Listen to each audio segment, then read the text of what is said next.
network to the world. Subscribe now to the Hot 97 YouTube channel. It's Ebro in the Morning with Laura Stiles and Rosenberg. Ebro, Laura Rosenberg, ladies and gentlemen, our guest today, the Honorable Shyne. How are you, sir? I'm good, my brother.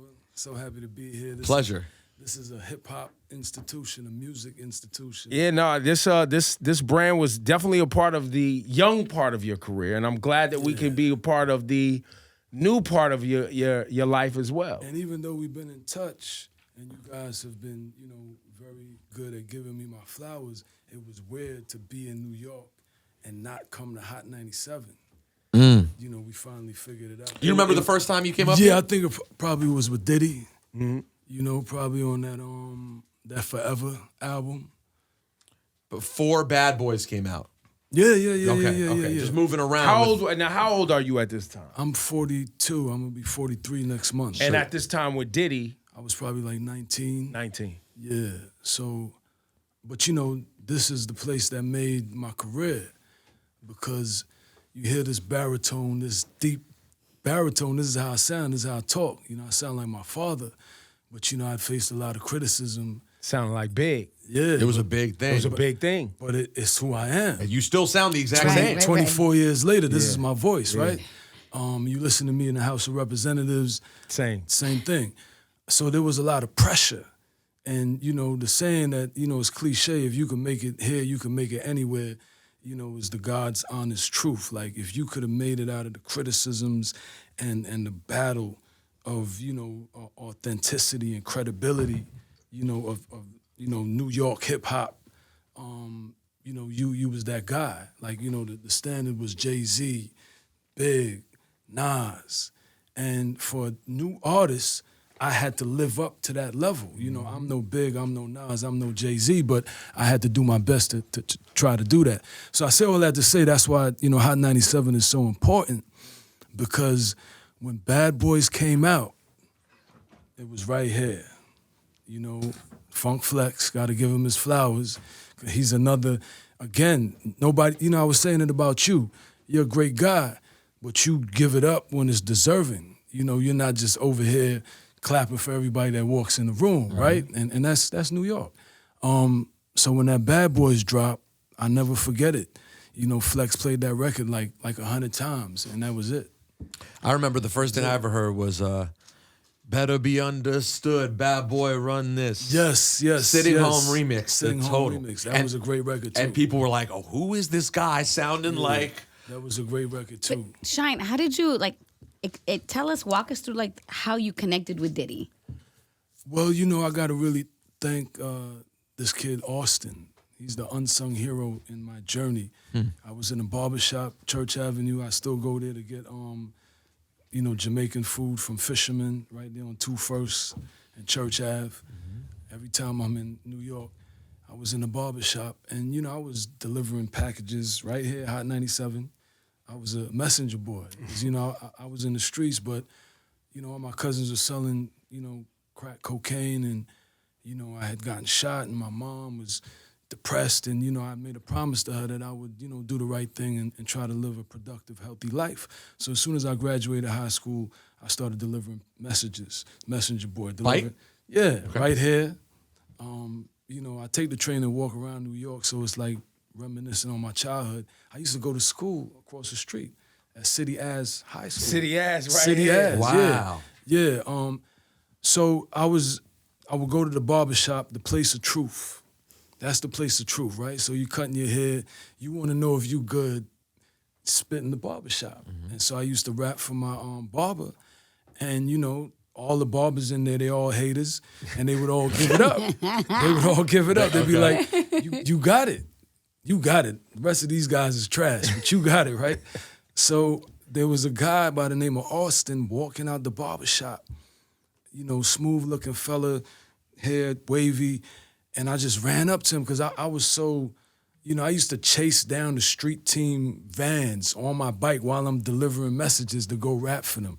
They used to have to throw me out of Def Jam and throw me out of Loud Music and Sony Building because when I go to the mailroom to deliver the messages, You also sending I'd them be trying to CDs, rap. handing out them CDs. So anyway, Austin took me to, I rapped for Austin, right at the barbershop. He was like, oh my goodness.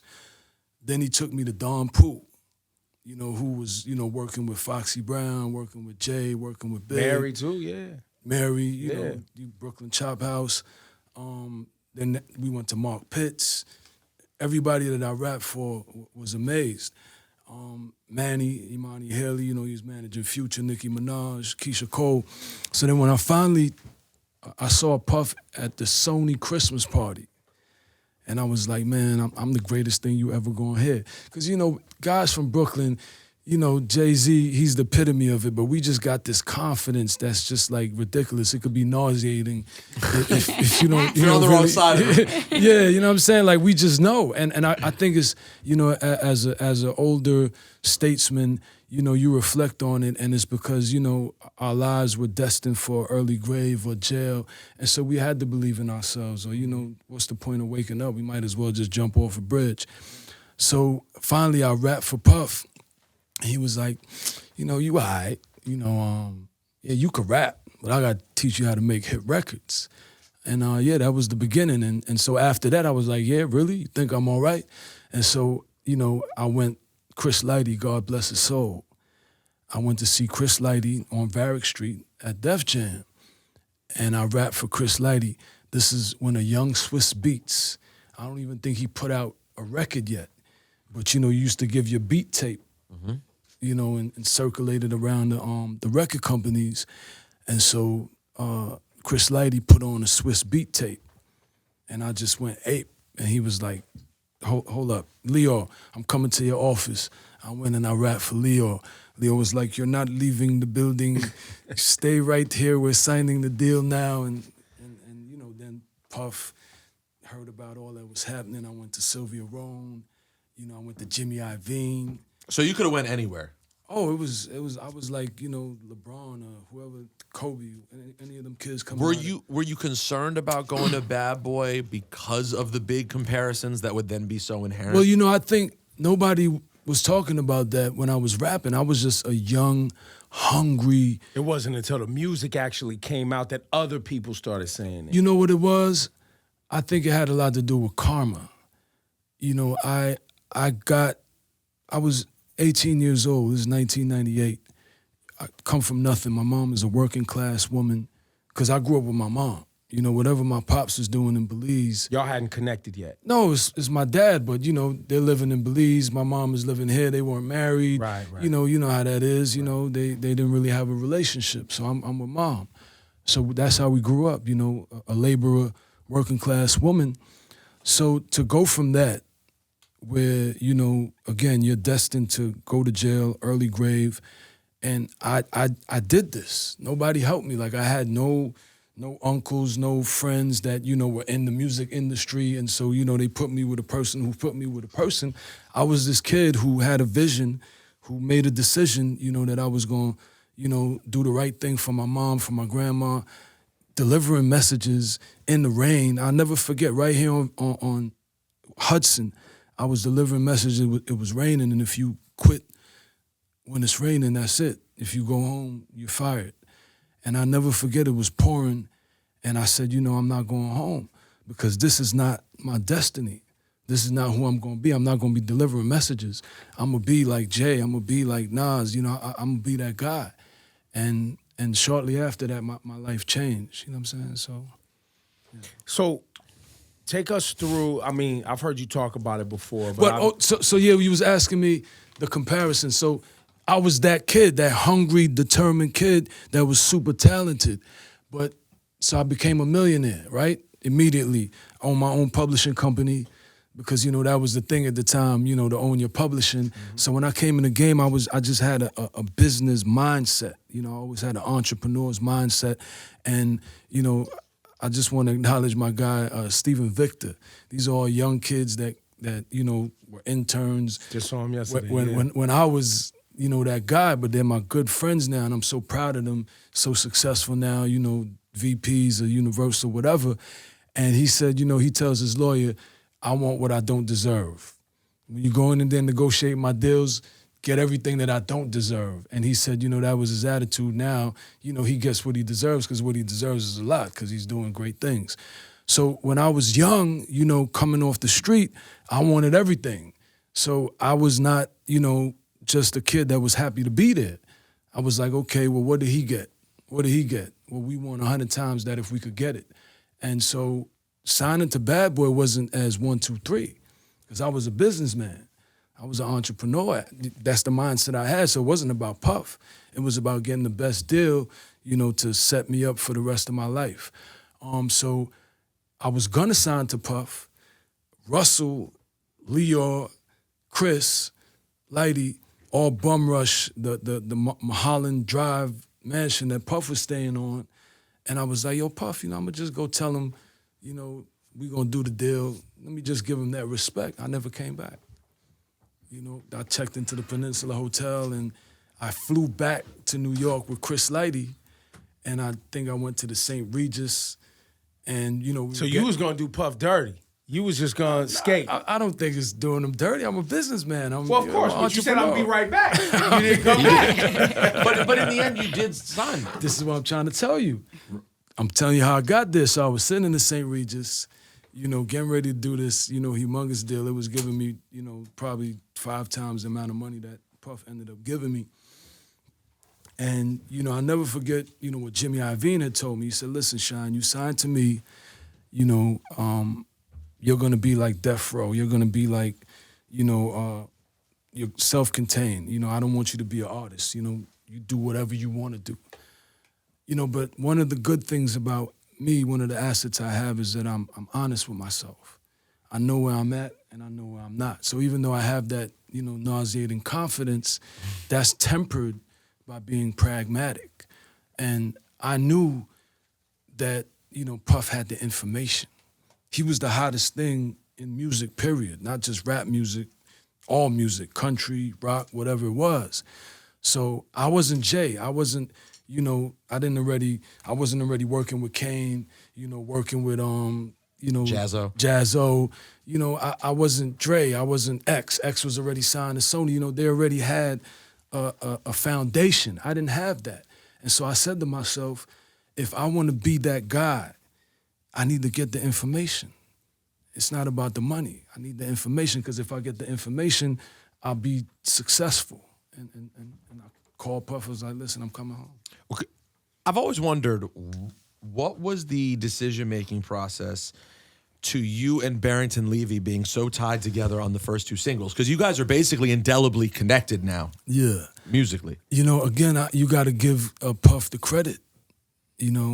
He, remember, B.I.G., did that record with Supercat. Mm-hmm. And, I think, Jamaican music has always been, Kool Herc from Jamaica, hip-hop. It's a part of the culture. Yeah. Ain't no hip-hop without dancehall. Exactly. So, Puff was into that. And so this is when I did my whole transformation, because I was running wild, and that's what I said about, I think the comparisons came about because, I was young, I just made $1 million, and, the arrogance, the conceit, but that's what you need to be a great rapper. You gotta have but it that. got out of control, then the comparisons happened. Yeah, because it was too much. Too soon. Arrogance. Mm-hmm. Too soon. It was too much confidence. And okay, well, what you doing? We want to see the numbers. I don't want to. It's like Lonzo, the father, the father. Oh yeah. Right? LeVar. Yeah, LeVar Ball. he's quiet now, and things are going good now. It seems, right? Well, yeah, because they started doing the numbers. he did the braggadocious shit. No, but he's quiet now. I don't really hear him talking too much. The play of his kids talk. They doing the numbers. But before, he was doing a lot of talking, and then the numbers wasn't happening. And as soon as he's quiet now, the numbers are happening. So it's something like that where it was just too much, the 600, the Rollies, and I didn't even put out a record. So it's like, where's the record? Right. We want to hear the record. Who's this guy? Then you on Bad Boy, which was going through its own transitions because of the loss of Big. And yeah. So you the man. Oh, you the man now. You the man at Yeah. Bad Boy now. Then I left a bunch of spurned brides at the altar, right? I left Def Jam, I left this one, I left that one, so nobody necessarily wants to see me win. And I wasn't working. I was running around, with these R&B superstars and pop superstars and, chasing whatever young guys chase. So I think that factored into everybody, so when they did hear something, I wasn't that same kid delivering messages that was so hungry that all I did was, make music and study music. I got into something else. I lost focus. So when they did hear something, it wasn't what they were supposed to hear. I've heard you talk about that energy in context of the club incident that ultimately, where you was like, You know what's interesting about that is that at that point I had done the transformation. When the club incident happened, you'd already I'd done the transformation. I was carrying Puff's suitcases. It was, we were at a point where I wasn't even really dealing with Puff. I remember, I was in my own world. We would be, dating the same girls. Like, he's the owner of the record label. He's worth like $40 million. I got a little light million, and I think like I'm on the same level with him. Like, I dropped the ball because the reason I went to him is because I knew he was the guru. So like, how do I come into class and now, I'm the teacher? Right. I totally, got it confused. But, at the end of 98, because I signed in March 98, by the end of 98, again, thank God I'm pragmatic, I'm practical. So I started looking around, and I'll never forget, there was this R&B superstar, #1 records, one of the biggest pop stars. We were cool, and she would, hit me with the, we had an argument. You know how that goes, young. And she said, listen, I don't know who you think you are, but you haven't even sold one record. Like, you're nobody. And that hit me because, I had the cars, I had the jewelry, I had the and she was like, and I fuck with you. I had the Brooklyn but swag. But you bugging. Yeah. She did that because, there was a rap star and, we had a little thing and, right. But it worked because I was like, you know what? You're right. I don't want to just have a car. I don't want to just have jewelry. I want to be successful. I want to make my impact on the world. I want to create music that's going to last forever. I don't ever want you to talk to me like that again. And so, that straightened me out, and I started focusing, and I just started, sticking next to Puff. So the entire 99, everywhere Puff is, I'm with Puff. I carry the bags. I'll do whatever. Just give me the keys. Give me the information. Let's do what I came to do. I came from Belize, to be a success. I didn't come to Belize because they're artists where their albums never come out. They're artists that, get big deals and, they never come out. Yeah, so I didn't want to be that guy. And you were on pace for it before you got it together. So I got it together real quick. So by the time we got to the end of 99, I was already totally transformed. The humility, like I said, I went from, trying to, date the same girls that Puff was dating to carrying the bags and, whatever you want me to do, just give me the information, let's make the records. And so we were in the Hamptons. And so he was like, listen, you locked in the studio, all this partying, everything that we doing, you need to be in the studio. You're not hanging out with us. And so that's what I was doing. So he played the Bad Boy records, respect to Easy LP. And he played the beat. And he was like, this is it. This is it right here. If you could deliver on this, you're gone. I don't know how he knew that, but we know how he knew that. That's why he sold so many records. He's definitely a musical genius. And right there at the Hamptons crib, he was like, yeah, and we gonna put the guy that go, whoa, that guy, who's that? What's his name again? And I'm like, yeah, Barrington Levy. Barrington Levy is a legend. Is a legend, before, I even really got into hip hop, because I used to be with the dance hall, Stone Love. They used to call me Shabba. Because we got a similar heavy voice. And yeah, so that's how Bad Boys came about. And then they said that, and then you were just Puff like, was gonna be on Bad Boys. The second verse is his verse. Minx dragging on the floor, banging on you, second to Christ, scientists examining for flaws. That's his verse. Porter Cristal on the way to trial. You wrote it? Yeah. And you were gonna have him, why did you not do it? Because Club New York happened. Oh, they said we can't do that. Yeah, it's not the move. So we went our separate ways, so to speak. And so But do you think Club New York was a karma situation? Like, I've heard you talk about it like, yo, I shouldn't have been in that situation. So what happened in 98, and it's not like I was doing anything, like inhumane, but just, being young and just being, aggressive. Yeah, it was a lot of negative energy. And, honestly, I was defending myself that night. I really didn't go to Club New York, looking for trouble. Unfortunately, I had just been shot at, 30 days before Club you New was York already in on front of notice. Yeah, Daddy. it was In on front of swivel Daddy. already. Yeah, I was, and I had been shot when I was a kid. So I was really just protecting myself. Scar and those guys, they're murderers. Like, they're kids from the street that get busy. So when they're arguing with Puff, even though I know them and we're from Brooklyn and we all cool, when they say, I'm gonna kill you, when I see somebody reach, it's gonna happen. So again, you could say, well, we should have waited until we got outside, or we should have tried to get outside. So it's a life and death decision for you at that moment. Yeah. So but I wasn't on one like running around crazy in '99. I was carrying bags and I was, wherever Puff was, I was a shadow and I was in the studio making records. But I guess that's how it happens sometimes. Your dad was the prime minister of Belize.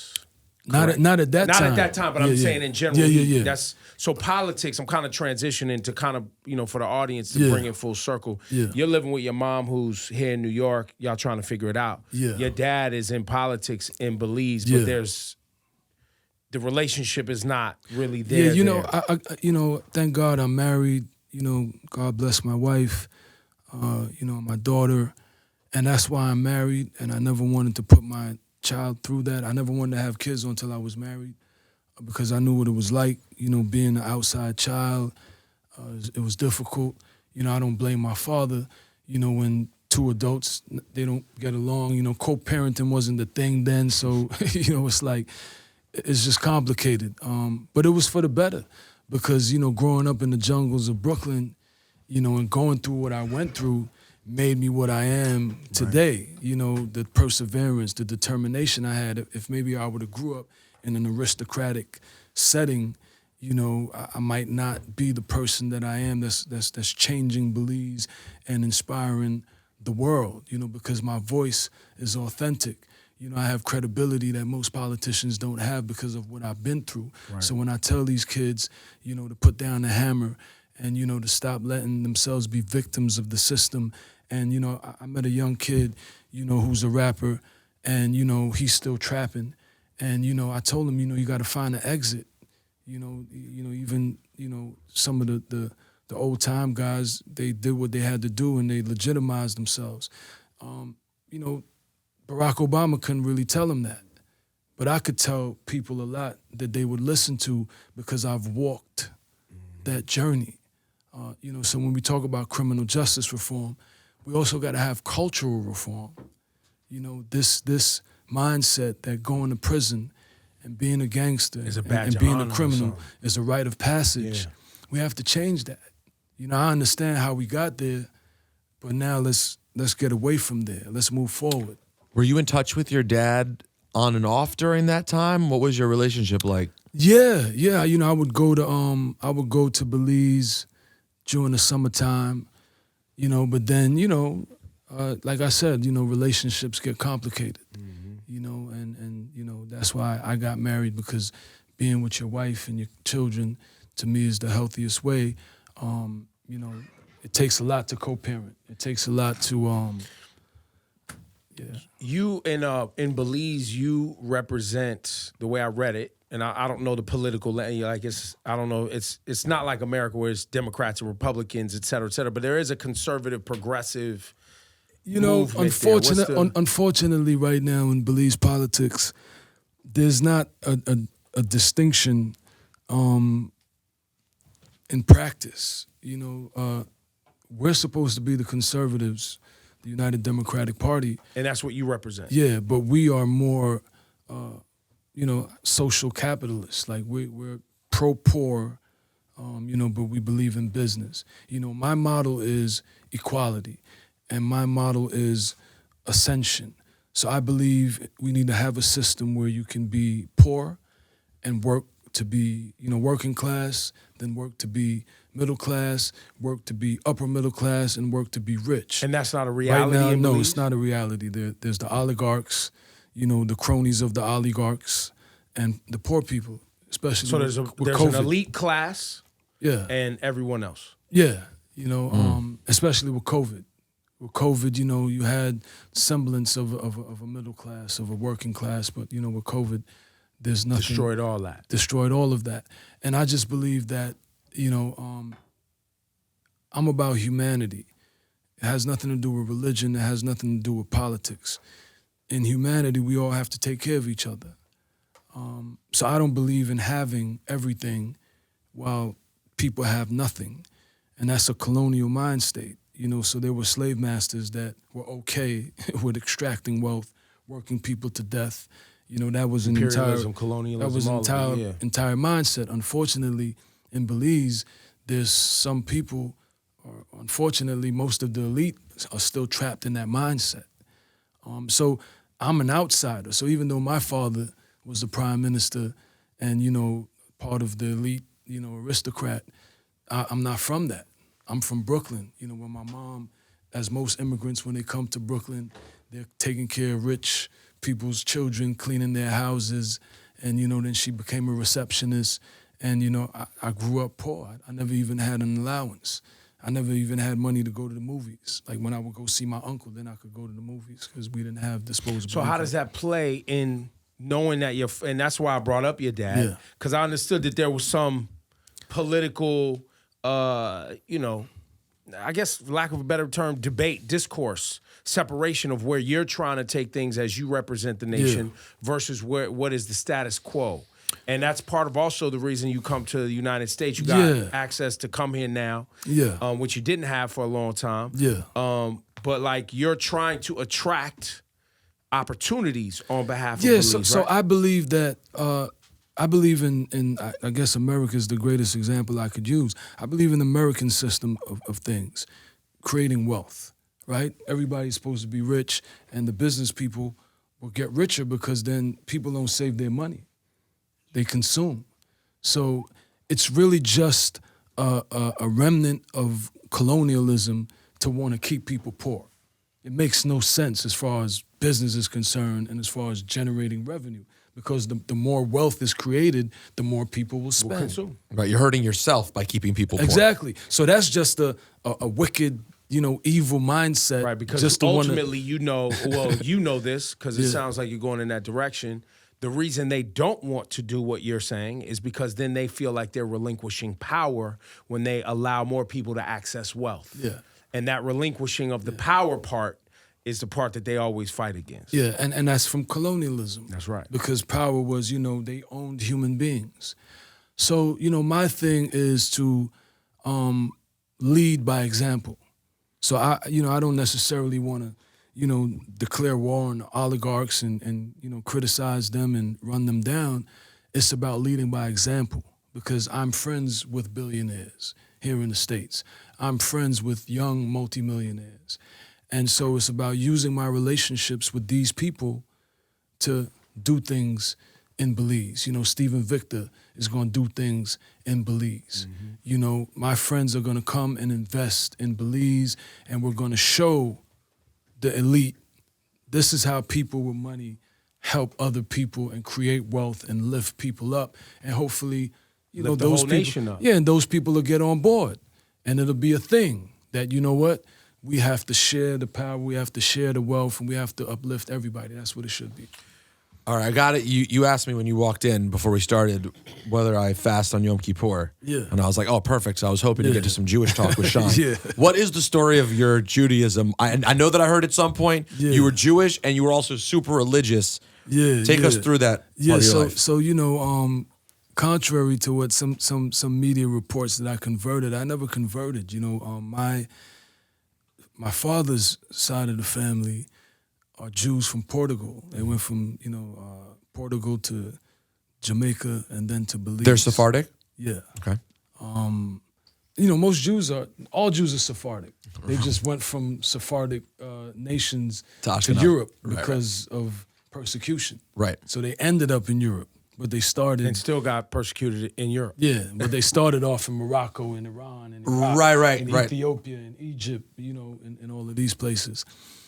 So, genetically, there was always, the fire was always there.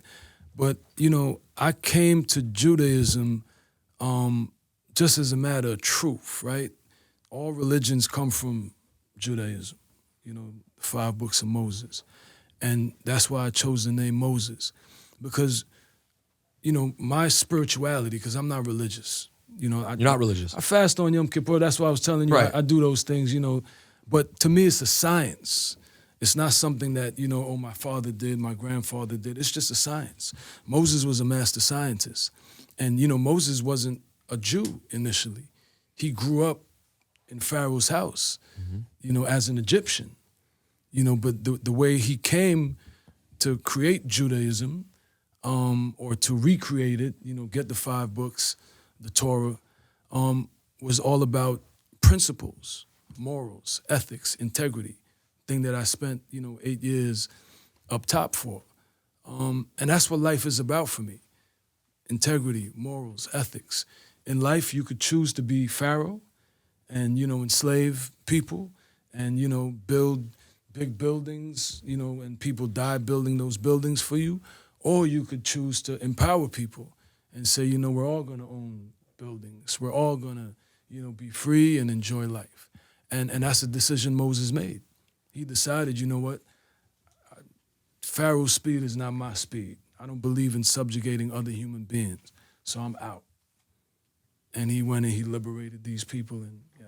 So that's how I approach it. Was there a time when you were more devout? Yeah, well, I was religious, but all of that led me to where I'm at now. Right. It was part of your process, your spiritual journey. Because, you got guys that dress up in the religious garments and They don't live loose in these streets. Yeah, just terrible. But that's with everyone. I don't want to make that a Judaic thing. Right. That's in all religions.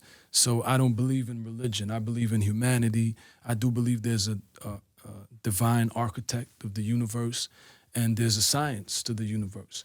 And there's also some science to, like, even going deeper when you're talking about religious holidays or fasting and these other things. Science. There's science in why those things happen and people practice those science, things yeah. as reattaching yourself to humanity, principles, and these other things. So when you look at all the different religious disciplines, there's and you math have in to that. do what works for you. Right. That's my thing. We got here. I got 2 Belizean artists out there waiting for me, Safa Gar and Darren Casanova. They got here by car. I took the train and walked, but we still got here. Mm-hmm. So my thing is not to tell people how to arrive where they need to arrive to be good human beings, but understand what the destiny is, and that is to be a good human being. And a good human being has honor, integrity. And so when you call me honorable, the irony of it is I didn't become honorable when I got elected to the House of Representatives. I became honorable when I decided not to get my friends in trouble because I was in trouble. Doesn't matter what my friends did. What matters is, I took responsibility for what I did, and I paid the debt to society, and I moved forward. You of all people, do you get frustrated when you hear people misusing the term snitch?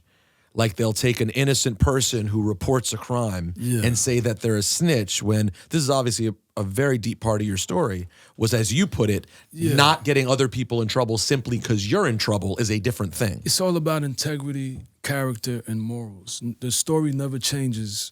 Well, maybe the actors, the screenplay, the script doesn't really change. It's just the actors. And so we all have an opportunity to have ethics, to have morals, to have integrity. And it really matters. I'm telling you, it's been 23 years, 8 years, 8.5, almost 9 years away, 13 years unable to travel and to be free, because I love Belize.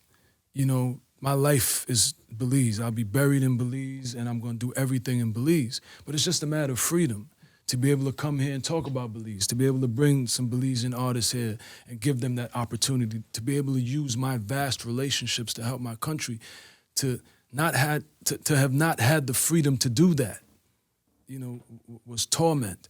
But as far as, snitching and, the culture, it's about integrity.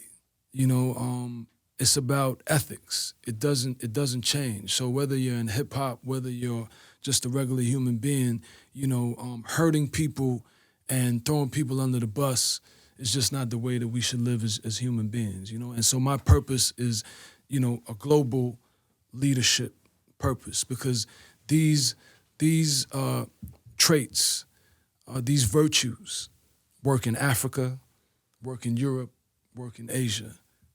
And that's the beautiful thing about the earth, like we're all the same. And so it's not about snitching or not snitching.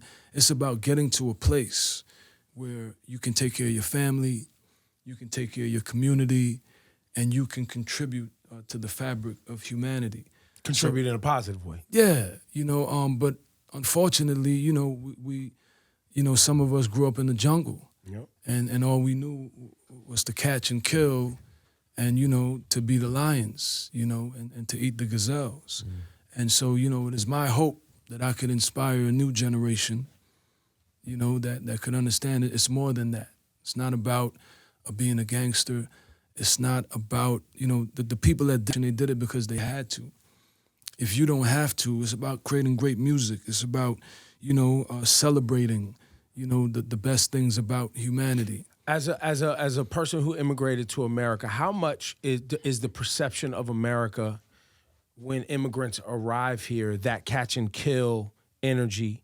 Because there is something about the social experiment of America where when people come here, it's a by any means, step on whoever I gotta cut, gotta get it for me to get to. Is that also kind of something that's like as American society, we gotta own some of that?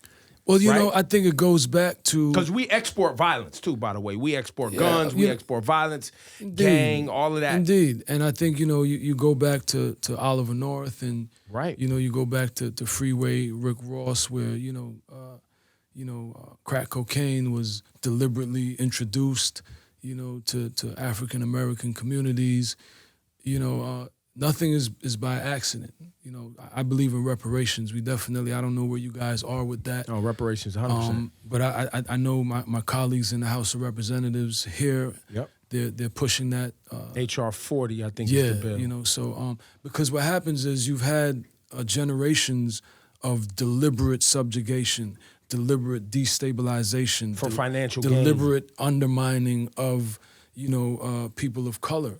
And so we need generations of investment into these same peoples instead of using them as agents of destruction in their own communities. And again, that's why I pray and I hope that I could be that agent of change and that agent of upliftment to show these young kids, there's something else. And I said it in Shyne album. I said, "Dear America, I'm only what you made me. Young, black, and crazy, please save me." Remember, build schools instead of prison, and I'll stop living the way that I'm living. If you teach me a craft or a trade, I wouldn't be on the corner, serving that yay. So what I was is what I am, and so the hope is that the new generation doesn't have to go through what we went through. And yeah. Shyne Poe. In the building. Yeah. Before we let you go, I do want to shout out Belize also because it is a very interesting cultural dynamic of Belize being a Central American nation as well as a Caribbean nation, as well as a nation that speaks English, as well as a nation that has the Garifuna who hold on to their African heritage very well. Yes. And so I think, I spend a lot of time up here shouting out Africa and, trying to reconnect black folks to their heritage and having, look, we African ancestry up here. We try to have that dialogue, but I think Belize is a very interesting nation in that regard because all of these cultural dynamics are, at least from what I could tell, are celebrated. Absolutely. By the nation. Two of the artists that's outside, they're Garifuna, but they do hip hop and dancehall. So, it's a hybrid. But we got a rich culture. I was on the Tamron Hall show yesterday, and I brought her some gifts, and I brought her, a Maya mask, because those are our original people. The First Nations people. The Maya. Maya, yeah. We got the most beautiful Maya temples of, I guess any of the countries in Central America. Some of the most beautiful. And then like you said, we got the Garifuna, who are the Africans, were fighting against the British and the French in St. Vincent and Guatemala, and they came to Belize. And so that's one of the most special places to me in Belize is a place called Dangriga. That's where the Garifuna, that's where they settled. And so you hear them talking the African language, and it's like a trip, to back in time, connecting with your ancestors. And then you have the mestizos, you got the Spanish mixed with the Maya, it's really a beautiful melting pot of rich cultures. So definitely, we got the pristine beaches, but if you like the Maya, you got the jungles, the Maya temples in the jungles, Belize is paradise. And, I wouldn't want to be any place other than where I'm at right now, which is to be in my country and make sure that paradise is available to everyone in that country. Because I can enjoy that paradise because I worked 20-something years and I'm a professional and I've accomplished things. But I want to make sure that the least among us, they should be able to enjoy that paradise. Well. They should be able to have access to that. And of course, we go through the same things that you go through here, which is crime and violence and poverty, and inequality. So for me, I don't necessarily want to be here. Every time I come here, I want to go back because I have so much work to do. But this is a part of my work. Talking about Belize, I don't know what your audience is. I don't know how many millions of people listen to you. Oh, there's Belizeans and Garifuna. But I want the people that don't know about Belize. That's why I brought. But that's why I brought it up because I know tourism and these things that's people don't know about how rich it is. So that's why I'm here. Yeah. I don't know how many other Belizeans come on Hot 97, but not everyone has the voice that I have. Mm-hmm. So I'm going to Florida for Belize Economic Investment Forum tomorrow. See Khaled. So again, these are all opportunities where, I could talk about Belize and millions of people that might not have known about Belize will know about Belize, and they could come to Belize, they could invest, make it a second home, do business, do whatever. And so, I really appreciate that. Shyne, man. What a life you've led, Listen, my friend. sir, congrats. Thank you, brother. Congratulations. Thank you. Yeah. Thank It's you. beautiful to watch, man. Yeah.